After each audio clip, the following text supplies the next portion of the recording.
Həm oğlan, həm qız evlənəndə heç dəyişmir. Heç nə var idi, elə də əyandır. Amma görürsən ki, məsələn, başqa yerdən, tərəfdən alanda qohum olursan, başqa kənddən, başqa rayondan, başqa şəhərdən, ailə həyatı qurmaq, həmçinin cəmiyyət faydalanır. İslah olur cəmiyyət. Xüsusən də indi ailə dəyərlərinə qarşı siyasət gedir dünyada. Ailənin mühüm olmamağı və qaldırırlar bunu cürbəcür yollarla. Məsələn, əsasən də qadınlardan istifadə edirlər. Çünki qadın zəif tərəfdir. Zəif tərəfdir. Düzdür, elə məsələlər var ki, qadın güclüdür kişilər.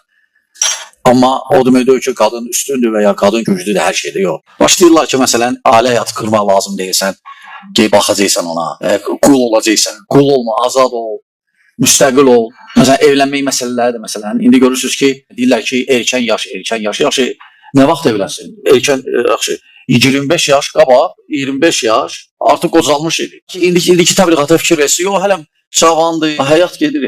Çünki Peyğəmbər sallallahu aleyhi ve sellem bizə bildirir ki, qardaşımız da qeyd elədi o hədisi ki, cavanlara tövsiyə ilə evlənməyi deyir. Əgər olmasa, nə olacaq?